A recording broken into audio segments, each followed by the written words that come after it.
Hello students, मेरा नाम है संदीप वर्मा और आप देख रहे हैं मेरा यूट्यूब चैनल यूवी लर्न। आज हम क्लास 8 साइंस का चैप्टर नंबर 12 जो हमने पढ़ा था फ्रिक्शन, उसके क्वेश्चन आंसर्स करेंगे। लेकिन क्वेश्चन आंसर्स करने से पहले आप उस वीडियो को ज़रूर देख लें जिसमें मैंने आपको ये चैप्टर समझाया था, ताकि आपको क्वेश्चन आंसर्स ईजिली समझ आ जाएं। उस वीडियो को देखने के लिए यहाँ टॉप राइट कॉर्नर में लिंक आ रहा है, इस पर क्लिक करके आप उसको देख सकते हैं। और साथ ही मैंने क्लास वाइज और सब्जेक्ट वाइज कुछ प्लेलिस्ट बनाई हैं आप लोगों के लिए, उनके लिंक मैंने डिस्क्रिप्शन में डाल दिए हैं, नीचे आप उनको चेक कर सकते हैं। अपनी क्लास और सब्जेक्ट के लिंक पर आप क्लिक करके उन वीडियोस को देख सकते हैं। तो चलिए शुरू करते हैं अभी क्वेश्चन आंसर्स। यहाँ फर्स्ट क्वेश्चन है fill in the blanks. Blanks है, इनको फिल करना है। फर्स्ट पार्ट है इसमें, friction opposes the dash between the surfaces in contact with each other. तो फ्रिक्शन किसको अपोज करता है? जब भी दो सरफेसेस कांटेक्ट में होते हैं तो उसमें किस चीज को अपोज करता है? तो वो है रिलेटिव मोशन। रिलेटिव मोशन को वो अपोज करता है, रिलेटिव मोशन को वो कम करने की या रोकने की कोशिश करता है। रिलेटिव मोशन की जगह आप सिर्फ मोशन भी लिख दें तो भी चल पड़ेगा ये। बी पार्ट है, friction depends on the dash of the surfaces. Surfaces की किस चीज पर डिपेंड करता है ये फ्रिक्शन? तो वो डिपेंड करता है सरफेसेस की नेचर पर। सरफेस किस तरह का है, रफ है या स्मूथ है? रफ होगा तो फ्रिक्शन ज्यादा होगा, स्मूथ होगा तो फ्रिक्शन कम होगा। C part is, friction produces dash. Friction की वजह से क्या प्रोड्यूस होता है? तो प्रोड्यूस होता है हीट। अपने आप हाथों को रगड़ कर देख सकते हैं, जब आप हैंड्स को रब करें तो हीट प्रोड्यूस होती है, गर्म हो जाते हैं आपके हैंड्स। नेक्स्ट पार्ट है, sprinkling of powder on carrom board dash friction. तो कैरम बोर्ड पर जब आप पाउडर स्प्रिंकल करते हैं तो उससे फ्रिक्शन क्या हो जाता है? तो वहां पर फ्रिक्शन वो कम हो जाता है, तो रिड्यूस हो जाता है। तो यहाँ पर लिखेंगे आप रिड्यूसेस फ्रिक्शन, रिड्यूस हो जाता है। ई पार्ट है, sliding friction is dash then the static friction. Sliding friction static friction से कैसा होता है, कम या ज्यादा? तो आप जानते हैं, ये हमने पढ़ा था चैप्टर में कि स्लाइडिंग फ्रिक्शन कम होता है थोड़ा सा, तो इसलिए यहाँ पर आप लेस या स्मॉलर लिख सकते हैं। लेस भी करेक्ट है, स्मॉलर भी करेक्ट है। सेकंड क्वेश्चन है, 4 children were asked to arrange forces due to rolling, static and sliding frictions in decreasing order. Their arrangements are given below, choose the correct arrangement. तो 4 children है, 4 बच्चे हैं, उनको rolling, static और sliding frictions को decreasing order में arrange करना है। डिक्रीजिंग ऑर्डर में ये ध्यान रखना है, सबसे पहले सबसे ज्यादा फ्रिक्शन कौन सा होता है, फिर उससे कम, और सबसे कम किसका होता है, वो सबसे लास्ट में। तो उन चारों ने इस तरीके से अरेंज किया। ये 4 ऑप्शंस आपको दिए हुए हैं और आपको कहा है चूज द करेक्ट अरेंजमेंट। तो इनमें से करेक्ट अरेंजमेंट कौन सा है? तो सबसे ज्यादा फ्रिक्शन कौन सा होता है? आप जानते हैं वो स्टैटिक फ्रिक्शन होता है, जब चीज रुकी हुई है उसको चलाने के लिए ज्यादा फोर्स लगानी पड़ती है। उसके बाद उससे थोड़ा कम फ्रिक्शन होता है स्लाइडिंग फ्रिक्शन, जब ऑब्जेक्ट मूव कर रहा होता है उसको उसी मोशन में चलाए रखने के लिए कम फोर्स की जरूरत पड़ती है स्टैटिक फ्रिक्शन के मुकाबले। और रोलिंग फ्रिक्शन, जब व्हील्स होते हैं तो उस वक्त फ्रिक्शन और कम हो जाता है। तो इसका करेक्ट ऑप्शन जो है यहाँ पर आप जिसको टिक करेंगे वो है C, static, sliding and then rolling friction. तो इस तरह से आप इसका आंसर करेंगे। थर्ड क्वेश्चन है, Alida runs her toy car on dry marble floor, wet marble floor, newspaper and towel spread on the floor. The force of friction acting on the car on different surfaces in increasing order will be। तो यहाँ पर आलिदा है, उसने अपनी toy car चलानी है dry marble floor पे। Dry है, सूखा मार्बल का फर्श है। एक वेट मार्बल फ्लोर है, गीला मार्बल का फर्श। एक न्यूज़पेपर और टॉवल, इन 4 चीजों में चलानी है। तो यहाँ पर आपको 4 ऑप्शंस हैं, उनमें से सिलेक्ट क्या करना है? अलग अलग सरफेसेस पर फ्रिक्शन की जो फोर्स है उसका इंक्रीजिंग ऑर्डर क्या होगा, तो वो आपने यहाँ पर देखना है। तो इंक्रीजिंग ऑर्डर में लगाना है, सबसे कम फ्रिक्शन वाली कौन सी चीज है वो सबसे पहले रखनी है। किस चीज के ऊपर आपका सबसे ज्यादा फ्रिक्शन होगा वो सबसे लास्ट में रखना है। यहाँ पर इंक्रीजिंग ऑर्डर है, ये ध्यान रखना है। तो यहाँ भी आपके पास 4 ऑप्शंस हैं। तो आप जानते हैं जितना ज्यादा स्मूथ सरफेस होगा उतना कम फ्रिक्शन होगा, वो पहले आएगा, और जितना रफ सरफेस होगा वो उतना ही ज्यादा उसमें फ्रिक्शन होगा, इसलिए वो लास्ट में आएगा। तो यहाँ मार्बल फ्लोर जो है वो स्मूथ है, लेकिन मार्बल फ्लोर में भी यहाँ पर वेट भी है और ड्राई भी है। तो वेट में आप जानते हैं फ्रिक्शन और कम हो जाएगा, उसमें ज्यादा स्लिपरी हो जाता है। तो वेट मार्बल फ्लोर सबसे पहले आएगा यहाँ पर, उससे थोड़ा ज्यादा फ्रिक्शन होगा ड्राई मार्बल फ्लोर में। उसके बाद फिर न्यूज़पेपर में और टॉवल सबसे ज्यादा रफ होता है, तो उसमें सबसे ज्यादा फ्रिक्शन होगा। तो इसका करेक्ट ऑप्शन यहाँ पर हो जाएगा ए। फोर्थ क्वेश्चन है, suppose your writing desk is tilted a little, a book kept on it starts sliding down, show the direction of frictional force acting on it. तो यहाँ पर आपको बोला है कि एक डेस्क है, उसको थोड़ा सा आपने टिल्ट कर दिया है, टेढ़ा कर दिया, तिरछा कर दिया, और उसके ऊपर बुक जो है वो स्लाइड करना शुरू कर देती है। तो इसमें फ्रिक्शनल फोर्स जो है उसकी डायरेक्शन क्या होगी वो आपको शो करनी है। तो इसमें आपको डायग्राम बनाना पड़ेगा। उसके लिए आप डेस्क बनाएंगे टिल्टेड, तिरछा इस तरह से, इसके ऊपर आप बुक रखेंगे। फिर इसमें आपको बताना है कि फोर्स ऑफ फ्रिक्शन किस तरह होगी। तो फोर्स ऑफ फ्रिक्शन आप जानते हैं मोशन के अपोजिट डायरेक्शन में होते हैं। तो पहले आप मोशन की डायरेक्शन बताएंगे, बुक नीचे की तरफ स्लाइड करेगी, और इसके अपोजिट डायरेक्शन में आपकी फ्रिक्शन की फोर्स होगी। तो फ्रिक्शन की फोर्स जो है, डायरेक्शन ऑफ फ्रिक्शनल फोर्स, वो बैकवर्ड हो जाएगी, opposing the direction of motion. तो इस तरह से आप इसका डायग्राम बना सकते हैं। नेक्स्ट क्वेश्चन है यहाँ पर, you spill a bucket of soapy water on a marble floor accidentally, would it make it easier or more difficult for you to walk on the floor and why.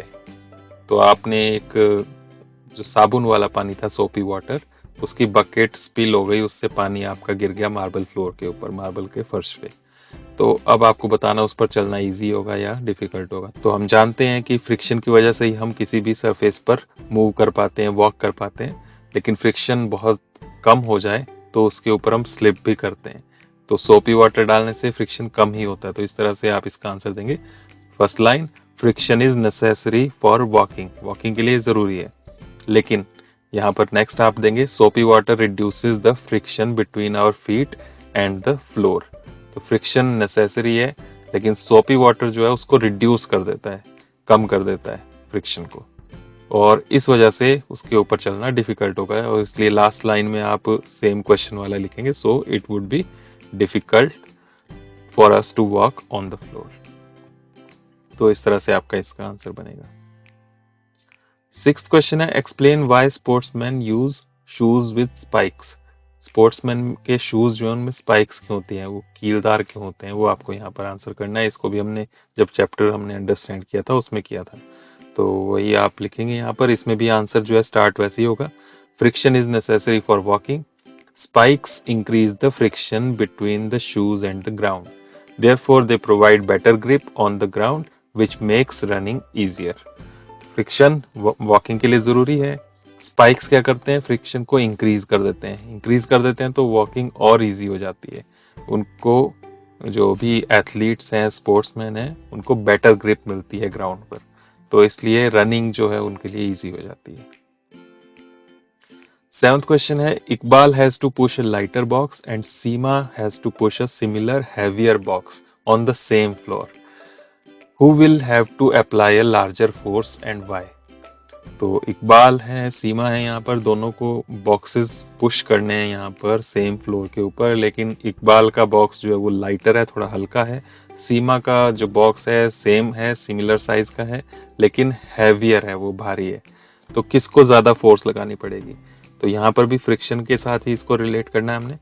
तो हम इस तरह से answer देंगे, increase in weight of an object increases the force of friction also.